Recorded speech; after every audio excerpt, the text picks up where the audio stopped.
Sejatinya keberhasilan pemilu bukan hanya dilihat dari tingkat partisipasi politik dan teori pemilih rasional. Tak dapat dipungkiri kesiapan sumber daya manusia, penyelenggara pemilu, dan kesiapan anggaran. Bawaslu melakukan tugas pengawasan juga menjadi acuan penting dalam penyelenggaraan pemilu itu sendiri. Selamat datang di Opsi, Obrolan Pemilu dan Demokrasi, podcast Bawaslu Kabupaten 5 Kota. Sahabat Opsi, dimanapun Anda berada, hari ini narasumber kita adalah Bapak Kornelis Kamarudin SH MSI. Siapakah beliau? Sebentar lagi kita akan mengetahuinya. Mari kita sapa terlebih dahulu. Selamat datang Bapak di podcast Bawaslu Kabupaten 5 Kota. Baik Bapak, sebelum masuk dalam tema kita tentang kesiapan Bawaslu dalam menyongsong pemilihan umum tahun 2024, sebelum masuk dalam temanya kita ingin bertanya dulu nih kepada Bapak. Yang ingin kita tanyakan, sebelum Bapak bergabung sendiri ke Bawaslu, kita ingin sisi pandang Bapak terhadap Bawaslu itu seperti apa? Nah, dan kemudian dan bagaimana juga sisi pandang Bapak kepada Bawaslu ketika Bapak sudah menjadi bagian dari Bawaslu itu sendiri? Baik, terima kasih. Saya ucapkan sukses ya untuk obrolan pemilu dan demokrasi. Ini merupakan suatu inovasi kita di dalam menyampaikan informasi-informasi terkait apa yang kita miliki, terkhusus di Bawaslu Kabupaten 5 Kota ini. Terkait Bawaslu, awalnya saya menginjakkan kaki di lembaga ini. Jujur saya bilang, saya kenal lembaga tapi nggak tahu isinya. Apa sih fungsinya, gimana strukturnya, apa yang akan saya lakukan. Apalagi saat itu saya ditetapkan selaku kepala sekretariat yang memandui sekretariat, dan saat itu juga Bawaslu di kabupaten kota itu belum permanen, namanya Panwas. Nah, prinsip daripada hidup saya, apapun yang saya tempati, saya tidak melihat kapalnya, saya tidak melihat apa-apa. Saya hanya berpikir berniat untuk menjalankan kapal ini. Setelah saya pelajari, ternyata Bawaslu ini sangat luar biasa sekali, ya, dan saya banyak tantangan di sana. Kekurangan saya perbaiki, kelebihan-kelebihan tetap saya pertahankan, sehingga yang utama itu adalah saya kenali dulu apa sih Bawaslu, isinya apa, fungsi dan tugasnya apa.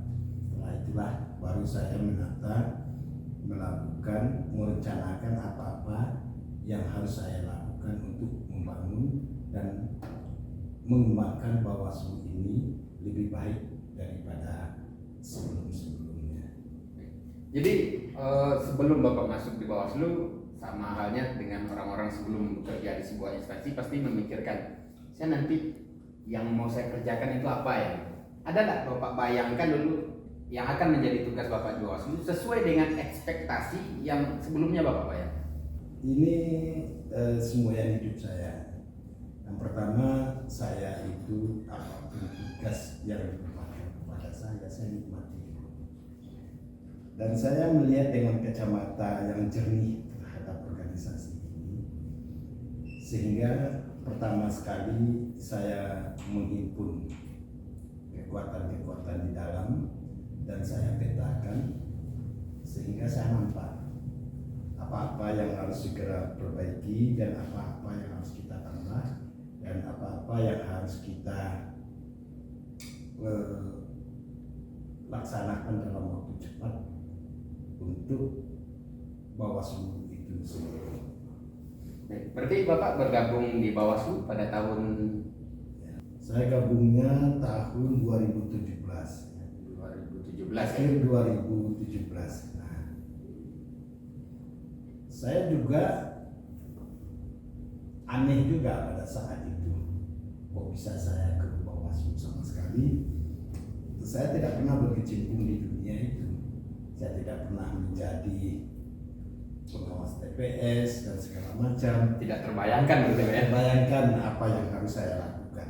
Gak tahunya saya jadi top Kepala Sekretariat Provinsi malah gitu ya. Yang harus saya lakukan. Saya nggak kenal dunia dan segala macam. Baik, berarti kalau kita hitung-hitung di akhir 2017 berarti kan sudah ada beberapa orang kepala sekretariat sebelum itu.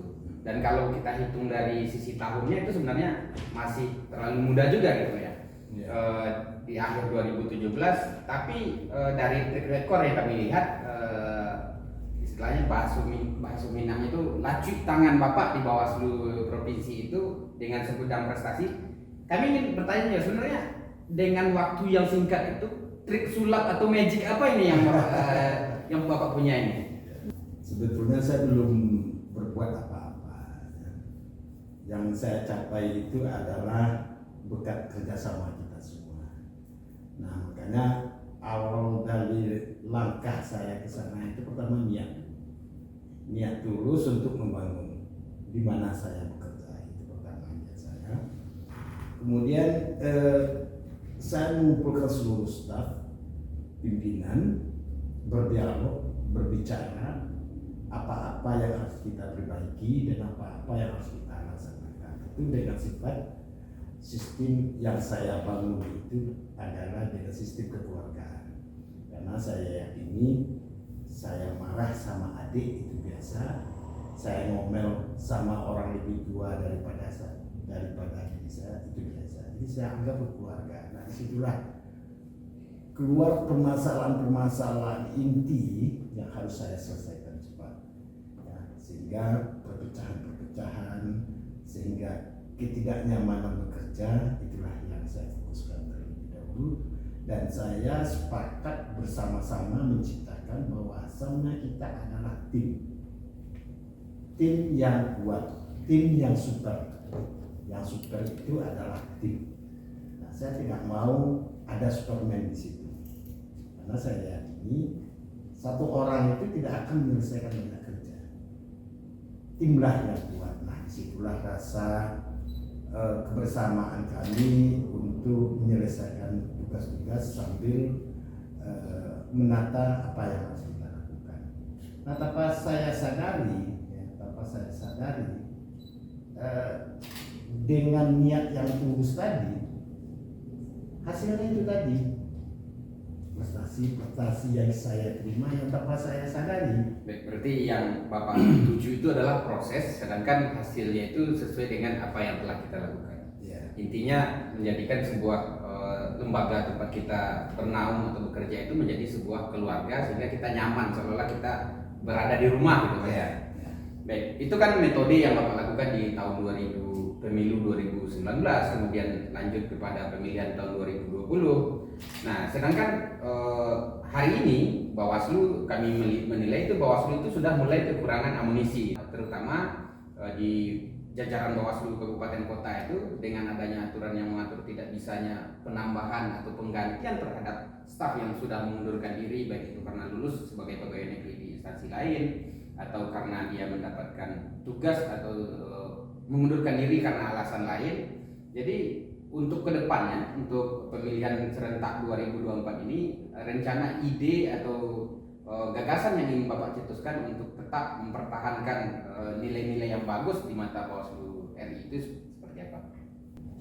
Kita sudah tahu kekurangan-kekurangan terutama SDM semakin hari terutama di kabupaten kota, kekurangan staf pendukung, dan dengan ada aturan yang kita tidak boleh menambah, maka strategi saya itu adalah saya akan membangun IT di masing-masing kabupaten kota. Yang hebat itu adalah bisa menyelesaikan kekurangan dengan output yang besar. Tapi kalau kita banyak, outputnya juga banyak, itu biasa. Ya. yang hebat itu adalah sedikit tapi outputnya besar. Kenapa saya tanamkan di situ IT? Karena IT itu sangat bermanfaat bagi kita. Saya yakini untuk IT itu yang biasa dikerjakan oleh 5 orang, kalau sistem IT bisa 1 orang.